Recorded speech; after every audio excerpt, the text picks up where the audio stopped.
শুধুমাত্র একটি সূত্র ব্যবহার করে কিভাবে সম্পূর্ণ রুবিক্স কিউবটি সলভ করবেন। তো তার আগে আমরা দেখে নিচ্ছি রুবিক্স কিউবের কয়টি পার্ট থাকে, সেন্টার, এজ অ্যান্ড কর্নার। এখন আমরা দেখে নিব রুবিক্স কিউব কিভাবে কাজ করে। স্ক্রিনের দিকে একটু লক্ষ্য করে দেখুন, তাহলে বুঝতে পারবেন।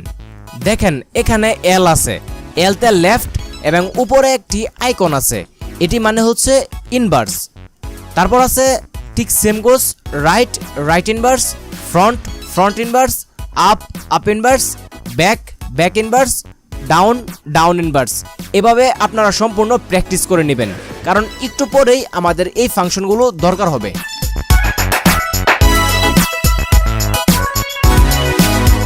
আমাদের প্রধান সূত্র হচ্ছে হাতের ডান সাইড থেকে right, up, right inverse, up inverse. আবার বলতেছি শুনেন, right, up, right inverse, up inverse. এবং হাতের বাম সাইড থেকে আবার সূত্রটি প্রয়োগ করব, left inverse, up inverse, left, up. আবার বলতেছি শুনেন, left inverse, up inverse, left, up. চলেন এখন রিয়েল লাইফে গিয়ে দেখি। হাতের ডান সাইড থেকে right, up, right inverse, up inverse. এবং আমরা আবার হাতের বাম সাইড থেকে প্রয়োগ করব, left inverse, up inverse, left, up. এই সূত্রগুলো আপনারা সম্পূর্ণ ভালো করে প্র্যাকটিস করে নেবেন। তো চলেন আমরা প্র্যাকটিস করে নেই কতক্ষণ। তো প্র্যাকটিস করা হয়ে গেলে আমরা এই সম্পূর্ণ রুবিক্স কিউবটি 7টি ধাপে কমপ্লিট করব।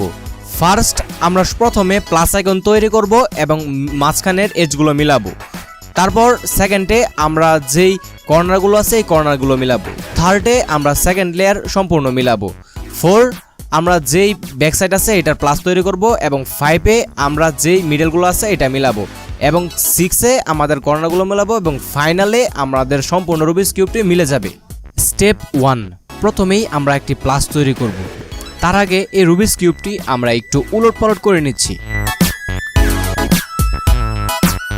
প্রথমেই আমরা এখান থেকে হলুদ কালার প্লাস তৈরি করব।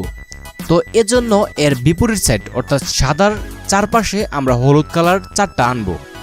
সো আনতেছি, এটা একেবারে সহজ, চাইলে যে কেউ করতে পারে। আমার সাথে সাথে একটু প্র্যাকটিস করেন।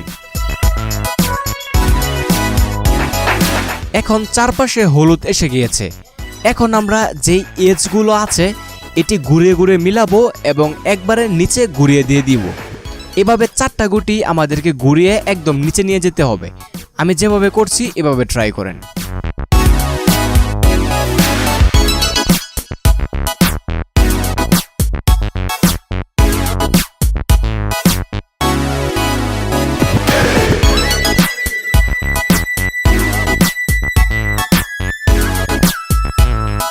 এই কাজটি করার পর প্লাসের পাশাপাশি এজগুলো মিলে যাবে।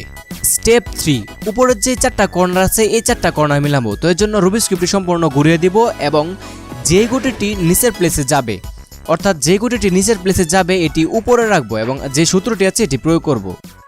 Right, up, right inverse, up inverse. সূত্রটি একবারে simple, right, up, right inverse, up inverse. যতক্ষণ পর্যন্ত সঠিক প্লেসের মধ্যে এই গুটিটি না আসে ততক্ষণ পর্যন্ত সূত্রটি প্রয়োগ করব। দেখতে পাচ্ছেন আমাদের চলে এসেছে। তো এখন আমরা আবার ঘুরিয়ে ঘুরিয়ে দেখব, যেটা যে প্লেসের মধ্যে যাবে এটা উপরে রেখে আমরা সিম্পলি সূত্রটি প্রয়োগ করব। সো আমরা করতেছি, আমাদের সাথে সাথে প্র্যাকটিস করতে থাকুন।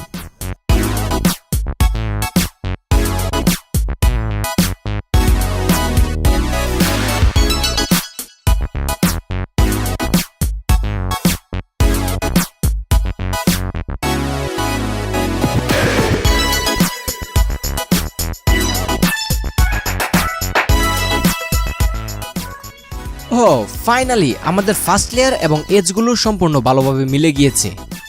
স্টেপ 3, এখন আমরা সেকেন্ড লেয়ার সম্পূর্ণ করব। এই স্টেজে আমরা সূত্রটা একটু পরিবর্তন করে নিব।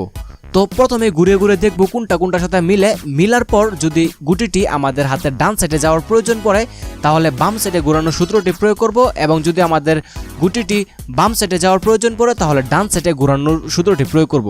তো এই গুটিটি যেহেতু আমাদের হাতের ডান সাইডে যাবে তো বাম সাইডে ঘোরানোর সূত্রটি আমরা প্রয়োগ করতেছি। সূত্রটি হচ্ছে up, right, up, right inverse, up inverse. তারপর হাতের বাম সাইডে ঘোরাবো। বাম সাইডে ঘোরানোর পর left inverse, up inverse left up. এভাবে সূত্রটি প্রয়োগ করবেন। এটা হচ্ছে ডান সাইডের সূত্র। যদি গুটিটা ডান সাইডে যায় তাহলে এই সূত্রটি প্রয়োগ করবেন। সো আরেকটি গুটি আমাদের ডান সাইডে যাবে, তো সূত্রটি প্রয়োগ করে আমরা সেই গুটিটি আনতাছি। তো এখন একটি সূত্র আমরা যেটি দেখব সেটি হচ্ছে হাতের বাম সাইডে যদি কোনো গুটি যায় তাহলে এই সূত্রটি প্রয়োগ করবেন। Up inverse left inverse up inverse left up. তারপর হচ্ছে হাতের ডান সাইডে আবার ঘোরাবেন, মানে ডান সাইডে ঘোরাবেন, এটা যেহেতু বাম সাইডে যাবে। তারপর right up right inverse up inverse, তাহলে এই গুটিটি সঠিক জায়গায় চলে যাবে। তো এভাবে আপনারা এই স্টেজটা কমপ্লিট করবেন। এখন ফাইনালি আমাদের রুবিক্স কিউবের সেকেন্ড লেয়ার কমপ্লিট হয়ে গিয়েছে। স্টেপ 4-এ আমরা লাস্ট লেয়ারে প্লাস তৈরি করব। এখন আমরা হাতের ডান সাইডের সূত্রটি ব্যবহার করার জন্য প্রথমে একবার ফ্রন্ট করে নিব। ফ্রন্ট করার পর হাতের ডান সাইডে যে সূত্রটি right up right inverse up inverse, এই সূত্রটি দিয়ে দিব। তো তারপর আবার ফ্রন্ট ইনভার্স করে নিব। তাহলে দেখতে পারবেন যে একটি উল্টা এল চলে এসেছে। তো এই উল্টা এলটা উপর থেকে হাতের বাম সাইডে রেখে আমরা সূত্রটি আবার প্রয়োগ করব। সূত্রটি আবার হচ্ছে ফ্রন্ট, তারপর right up right inverse up inverse front inverse. তারপর দেখতে পারবেন এভাবে একটা আড়াআড়ি ভাবে দাগ হয়েছে। এই দাগটি আমরা ঠিক এভাবে রাখবো। রাখার পর ফ্রন্ট ধরে আবার front right up right inverse up inverse front inverse, তাহলে দেখতে পারবেন এখানে আমাদের প্লাসটি তৈরি হয়ে যাবে। তো এভাবে আমরা স্টেজ 4 কমপ্লিট করে ফেলেছি। এখন আমরা স্টেজ 5-এ 4টি এজ মিলাবো। এজ মিলানোর জন্য আমরা সূত্রটি আর একটু পরিবর্তন করে নিচ্ছি। তো প্রথমে দেখতেছি এখান থেকে আদৌ কি কোনো এজ মিলেছে কি না। তো মিলুক বা না মিলুক আমরা সূত্রটি এখন প্রয়োগ করব। সূত্রটি হচ্ছে যেটা right up right inverse up right up inverse right inverse. তো সূত্রটি মিলার পর দেখবো আমরা ঘুরিয়ে ঘুরিয়ে আদৌ দুই সাইডে মিলেছে কিনা। আমাদের ব্যাপার হচ্ছে যে কোনো দুই সাইডে মিলতে হবে। সূত্রটি আমরা আবার প্রয়োগ করতেছি। তো সূত্রটি প্রয়োগ করার পর আমরা দেখব যে দুই সাইডে মিলে কিনা। এখন ঘুরে ঘুরে যদি দেখেন তাহলে দেখতে পাচ্ছেন এখান থেকে দুই সাইড কিন্তু মিলে গিয়েছে। তো এখন যেটা মিলেছে এটা হাতের ডান সাইডে এবং আরেকটা হাতের ব্যাক সাইডে রেখে আমরা দেখতে পাচ্ছেন এটা অমিল। তো এটা মিলিয়ে তারপর সূত্রটা ততক্ষণ পর্যন্ত ব্যবহার করব যতক্ষণ পর্যন্ত না এই সব সাইডে না মিলে। তো আমরা সূত্রটি প্রয়োগ করতেছি।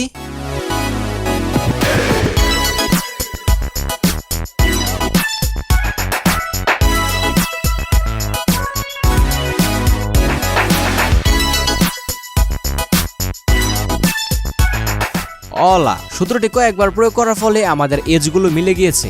স্টেপ 6-এ আমরা কর্নার মিলাবো। তো কর্নারটা প্রথমে ঘুরে ঘুরে দেখব কোনো কর্নার মিলেছে কিনা। আমাদের রুবিক্স কিউবে কোনো কর্নার মিলেনি। তো এজন্য আমরা প্রথমে একবার সূত্রটি প্রয়োগ করব। সূত্রটি হচ্ছে up right up inverse left inverse up right inverse up inverse left. তারপর আমরা দেখব ঘুরে ঘুরে আদৌ কোনোটা মিলেছে কিনা। দেখতে পাচ্ছেন একটি এখান থেকে সঠিকভাবে মিলে গিয়েছে। তো এখানে সঠিকভাবে মিলুক বা না মিলুক, তো কথা হচ্ছে সঠিক জায়গার মধ্যে আছে কি না। এটা যে উলট পালট থাকতো তবু কোনো সমস্যা ছিল না। যেটা মিলবে এটা হাতের ডান সাইডের সামনের দিকে রেখে সূত্রটা আবার প্রয়োগ করব। যতক্ষণ পর্যন্ত না 4টা কর্নার এক পর্যন্ত না মিলে ততক্ষণ পর্যন্ত সূত্রটা প্রয়োগ করতে থাকবো। কয়েকবার সূত্রটা দিলেই আমাদের 4টা কর্নার সঠিকভাবে মিলে যাবে। কিন্তু আমাদের দেখার বিষয় হচ্ছে গুটি সঠিকভাবে মিলুক বা না মিলুক, সঠিক জায়গার মধ্যে যদি থাকে তবুও আমরা ধরে নিব এটা মিলেছে। তারপর আমরা ফিনিশিং সূত্র দেওয়ার সময় ভালো করে পুষিয়ে দিব। তো দেখতে পাচ্ছেন এখান থেকে দুইটা সঠিকভাবে মিলে গিয়েছে। তো এখন আমাদের যেহেতু মিলে গিয়েছে তো আমরা এখন ফিনিশিং সূত্রে চলে যাব। স্টেপ 7-এ আমরা ফাইনালি ফুল রুবিক্স কিউবটি সলভ করে নিব। এখন যেই গুটিটি সঠিক প্লেসের মধ্যে আছে কিন্তু উলট পালট আছে সেই গুটিটি আমরা ঠিক করব। তো ঠিক করার জন্য হাতের ডান সাইডের সামনের দিকে রাখবো। রাখার পর আমরা সূত্রটি প্রয়োগ করব। Right inverse down inverse right তারপর হচ্ছে ডাউন। তো এভাবে সূত্রটা প্রয়োগ করব যতক্ষণ পর্যন্ত না উপরটা না মিলবে। Right inverse down inverse write down. তো দেখতে পাচ্ছেন এখান থেকে আমাদের উপরটা সুন্দরভাবে মিলে গিয়েছে। তো এখন আরেকটি কিন্তু বাকি আছে যেটি মিলেনি। তো এটিও আমরা আবার ঘুরিয়ে হাতে ডান সাইডে আনবো এবং সূত্রটি আবার প্রয়োগ করব। Right inverse down inverse write down. এভাবে সূত্রটা যতক্ষণ পর্যন্ত না মিলে ততক্ষণ পর্যন্ত সূত্রটা প্রয়োগ করতে থাকবো। যতক্ষণ পর্যন্ত কর্নারটা না মিলবে ততক্ষণ পর্যন্ত সূত্রটি প্রয়োগ করতে থাকবো। তো আমরা সূত্রটি প্রয়োগ করতেছি। তো এখন যদি আমরা রুবিক্স কিউবটি একটু ঘোরানোর পর দেখেন একটা ম্যাজিক দেখেন, এখন ফাইনালি আমাদের ফুল রুবিক্স কিউবটি সলভ হয়ে গিয়েছে। তো এইভাবে চাইলে আপনারা খুব সহজে রুবিক্স কিউব মিলাতে পারবেন। তো যদি ভিডিওটি আর কি দেখে না শিখতে পারেন তাহলে আবার দেখেন, আশা করি সম্পূর্ণ রুবিক্স কিউব মিলাতে পারবেন। So thanks for watching, and video ভালো লাগলে অবশ্যই লাইক দিয়ে দিবেন।